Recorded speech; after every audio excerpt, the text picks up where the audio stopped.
Bismillahirrahmanirrahim. Uhayyikum bitahiyyatil Islam. Assalamualaikum warahmatullahi wabarakatuh. Innal hamdalillah nahmaduhu wa nasta'inuhu wa nastaghfiruh wa na'udzu billahi min shururi anfusina wa sayyiati a'malina.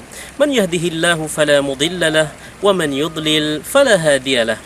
أشهد أن لا إله إلا الله وحده لا شريك له وأشهد أن محمدا عبده ورسوله لا نبي بعده أما بعد. أمة الإسلام, kaum muslimin dan muslimah rahimani wa rahimakumullah. Ada suatu maqal, suatu ungkapan, suatu syair yang sangat masyhur dan banyak para ulama menisbatkan syair ini kepada Imam Asy-Syafi'i rahimahullah ta'ala. Meskipun terjadi khilaf, sebagian mengatakan syair ini bukanlah dari Imam Syafi'i, namun mayoritas para ulama mengatakan syair ini mereka nisbatkan kepada Al-Imam Asy-Syafi'i rahimahullah ta'ala. Apa syairnya? Syair yang sangat masyhur, bahwasanya disebutkan bahwasanya Imam Asy-Syafi'i rahimahullah ta'ala pernah mengatakan di dalam bait syairnya, beliau mengatakan, syakautu ila waki'in su'a hifdhi fa'arsyadani ila tarkil ma'asi wa akhbarani bi anna al-ilma nurun wa nurullahi la yuhda li'asi. Tentu ini syair yang sangat masyhur, yakni Imam Syafi'i mengatakan, syakautu ila waki'in su'a hifdhi, aku mengadu kepada Waki', yaitu nama seorang guru Imam Syafi'i, tentang buruknya hafalanku. Fa'arsyadani ila tarkil ma'asi, dan beliau menyarankanku agar aku meninggalkan kemaksiatan. Wa akhbarani bi anna al-ilma nurun, dan beliau memberitahuku bahwasanya ilmu itu adalah cahaya.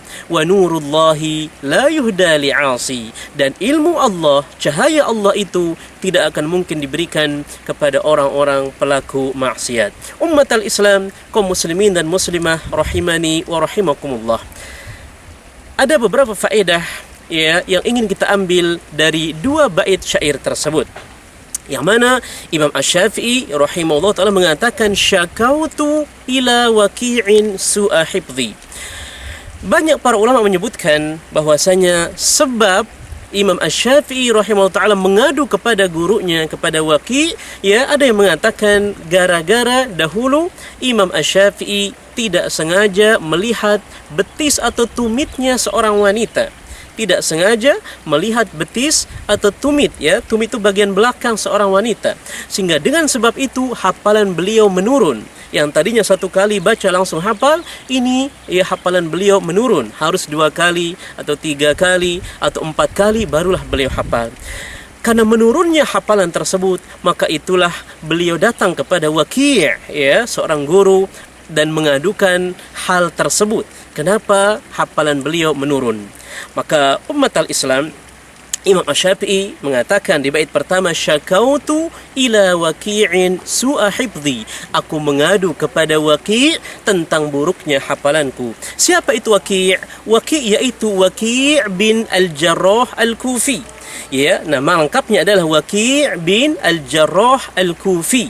Beliau adalah dari Kufah, seorang ulama yang sangat masyhur. Dan beliau lahir pada tahun 128, ada juga yang mengatakan 129, dan juga beliau wafat di tahun 196, ada juga yang mengatakan di tahun 197. Sehingga kalau kita lihat lahirnya Imam Asy-Syafi'i di tahun 150 dan beliau wafat di tahun 204, sehingga ketemu jadi satu masa dengan Waki', sehingga memungkinkan kebenaran daripada penisbatan ini memungkinkan pasti benar, sangat benar. Kenapa? Karena Waki' bin Al-Jarrah lahir 129 atau 28, sementara Imam Syafi'i lahir 150, sehingga beliau sempat satu masa dengan gurunya itu Waki' bin Al-Jarrah.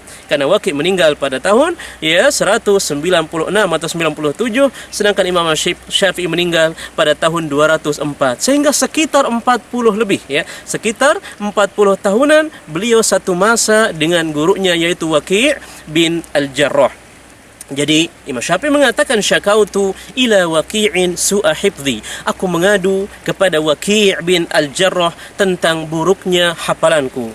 Faedah yang pertama yang kita ambil, tentu seorang murid jangan sungkan untuk mengadukan permasalahannya. Kenapa hafalannya merosot? Ya, kenapa pemahamannya ya kurang, ya belum paham maksimal seperti teman-teman yang lain. Diperbolehkan, tidak masalah seorang murid ya untuk sharing, ya untuk mengadu kepada seorang guru tentang bagaimana ya hafalannya, bagaimana pelajarannya, pemahamannya, menanyakan ilmu permasalahannya dan seterusnya. Maka ini tidak masalah. Ini faedah yang bisa kita ambil yang pertama, ya. Maka yang kedua, faedahnya adalah seorang murid jangan sungkan juga untuk meminta nasihat, meminta saran. Sebagaimana Imam Asy-Syafi'i ketika menurun kendor hafalannya, maka beliau datang kepada seorang guru untuk meminta saran, meminta wejangan, meminta nasihat, ya apa solusi agar hafalannya kembali normal, kembali mutqin seperti sedia kala. Kemudian ya, Imam Syafi'i mengatakan fa'arsyadani ila tarkil ma'asi, maka beliau menyarankan aku agar aku meninggalkan kemaksiatan. Faedah yang bisa kita ambil bahwasanya Waqi' bin Al-Jarrah ternyata menyarankan kepada Imam Asy-Syafi'i supaya kembali hafalannya mutqin, maka hendaklah ia menjauhi dan meninggalkan kemaksiatan. Berarti faedah yang bisa kita ambil bahwasanya ya berbuat kemaksiatan itu dapat mempengaruhi ilmu seseorang. Berbuat kemaksiatan dapat mempengaruhi hafalan seseorang. Ketika seseorang berbuat maksiat, maka akan berpengaruh kepada ilmu dan kepada hafalannya. Maka oleh karena itu Imam Malik pernah mengatakan kepada Imam Asy-Syafi'i, Imam Malik mengatakan, ya inni ra'aitu anna Allah qad ja'ala fi qalbika nura fala tudfi'hu bidhulmatil ma'siyah. Wahai Imam Asy-Syafi'i, aku melihat bahwasanya Allah menjadikan ilmu cahaya pada dadamu, maka jangan padamkan cahaya tersebut dengan kegelapan kemaksiatan. Sehingga ini menunjukkan bahwa ya kemaksiatan ya dapat mempengaruhi ilmu dan hafalan seseorang. Maka oleh karena itu, suatu hari Ali bin Khashram pernah datang kepada Waqi' bin Al-Jarrah. Ali bin Khashram ini mengatakan, "Ma ra'aitu biyadi Waqi' kitaban qat." Aku jarang sekali melihat ada kitab di tangannya Waqi' bin Al-Jarrah. Ya, wa innama huwa hafidha, dikarenakan beliau hafal banyak ilmu sehingga jarang memegang kitab. Beliau hafal banyak ilmu. Fasa'altuhu an dawa'i an-nisyan. Maka aku, kata Ali bin Khashram, aku bertanya kepada beliau apa resep, apa obat daripada lupa, agar kita tidak gampang lupa. Apa obatnya, apa resepnya? Maka qala Waqi' bin Al-Jarrah mengatakan, ya, in 'allamtuka ista'maltahu. Wahai Ali bin Khashram, apakah jika aku ajarkan kamu resepnya, kamu akan mengamalkannya? Kamu akan menggunakan resep tersebut? Maka Ali bin Khashram mengatakan, "I wallah, ya tentu wahai Waqi', demi Allah tentu saya akan mengamalkan resep obat yang engkau berikan tersebut." Maka berkata Waqi' ya bin Al-Jarrah, ya bahwasanya dawa'un nisyan tarkul ma'asi, bahwasanya obat daripada lupa tersebut yaitu meninggalkan kemaksiatan. Maka ini menunjukkan bahwa apabila ya kita ingin hafalannya kuat, mutqin, maka usahakan untuk meninggalkan berbagai macam kemaksiatan. Maka Imam Asy-Syafi'i mengatakan fa'arsyadani ila tarkil ma'asi, beliau menyarankanku agar aku meninggalkan kemaksiatan. Di bait kedua Imam Syafi'i mengatakan wa akhbarani bi anna al-ilma nurun, dan beliau yaitu Waqi' memberitahuku bahwasanya ilmu itu adalah cahaya. Ilmu itu adalah cahaya. Faedah yang bisa kita ambil bahwasanya ilmu itu diibaratkan, diumpamakan adalah cahaya yang menyinari kehidupan seseorang, hati, pikiran, kehidupan seseorang. Kita lihat ya, tentu berbeda orang yang alim dengan orang yang jahil. Orang yang alim hidupnya bagaikan bercahaya. Ya dia kemana perginya, apa yang ia lakukan, ya dimanapun tempatnya, dia ditunjuki dengan cahaya ilmu supaya tidak tergelincir di dalam kesyirikan, di dalam kebidahan, kemaksiatan. Dia berjalan kemanapun dengan membawa cahaya tersebut. Ya, ibaratnya orang membawa obor supaya tidak tersesat, supaya dia tidak jatuh ke dalam jurang kemaksiatan dan seterusnya. ya, sehingga lisannya, perbuatannya, muamalah kehidupannya berdasarkan ilmu, cahaya, hidayah dari Allah Subhanahu wa taala. Maka di sini Waqi' mengibaratkan bahwasanya ilmu itu adalah suatu cahaya. Kemudian terakhir, ya, Imam Syafi'i mengatakan wa nurullahi la yuhda li'asi, dan cahaya Allah itu tidak akan mungkin diberikan kepada orang-orang yang sering melakukan kemaksiatan. Maka faedah yang bisa kita ambil dari bait yang terakhir ini bahwasanya suatu ilmu dan suatu kemaksiatan dua hal yang tidak mungkin digabungkan, ya, suatu cahaya dan suatu kegelapan. Tidak mungkin dua hal ini digabungkan. Maka oleh karena itu, apabila orang banyak melakukan kemaksiatan, tentu tidak mungkin cahaya itu akan berada padanya. Kenapa? Karena tidak mungkin kegelapan dan cahaya disatukan menjadi satu.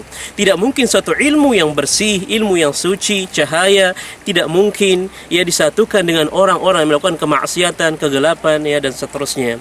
Maka wa nurullahi la yuhda li'asi, dan cahaya Allah, ilmu Allah itu tidak akan mungkin diberikan hidayah, diberikan, dianugerahkan kepada orang yang melakukan kemaksiatan. Maka umat al-Islam, jika ingin, ya, Allah berikan kita ilmu, kemudian Allah berikan kita hidayah, sinari hidup kita dan seterusnya, maka jagalah hidayah tersebut, jagalah ilmu tersebut, dan jauhi diri kita, berusaha untuk menjauhkan berbagai macam kemaksiatan dan dosa, karena maksiat dan dosa tersebut dapat mengakibatkan ilmu dan dapat mengakibatkan hafalan yang ada pada diri kita, ya, sedikit demi sedikit akan sirna dan akan hilang sia-sia. Umat al-Islam, maka oleh karena itu kesimpulannya adalah bahwa syair Imam Asy-Syafi'i ini, ya, ada di kitab Diwanu Asy-Syafi'i, ya, yang dikumpulkan tentunya, ya, oleh seorang ulama. Bukan Imam Asy-Syafi'i menulisnya, tetapi syair beliau ini dikumpulkan sehingga jadilah satu buku yang bernama Diwan Al-Imam Asy-Syafi'i, ya, Diwan Al-Imam Asy-Syafi'i. Maka ini syair yang sangat mulia, yang sangat penting, yang sangat menyimpan banyak faedah di dalamnya. Maka mudah-mudahan dengan syair ini kita termotivasi agar terus, ya, menjaga hafalan, menjaga ilmu kita, dan menjauhi berbagai macam kemaksiatan. Maka ana ulang sekali lagi bahwasanya syair Imam Asy-Syafi'i yang sangat masyhur, dan agar kita mampu untuk menghafalnya dan juga untuk mencernanya dan bisa kita amalkan di kehidupan kita sehari-hari. Ya, beliau mengatakan syakautu ila waqi'in su'a hifdhi fa arsyadani ila tarkil ma'asi wa akhbarani bi anna al-ilma nurun wa nurullahi la yuhda la yuhda li'asi. Mudah-mudahan apa yang ana sampaikan ini bermanfaat dan mampu kita amalkan, aplikasikan dalam kehidupan kita sehari-hari. Aqulu qawli hadza wa astaghfirullah li wa lakum. Subhanakallahumma wa bihamdik, asyhadu an la ilaha illa anta, astaghfiruka wa atubu ilaik. Wassalamu alaikum warahmatullahi wabarakatuh.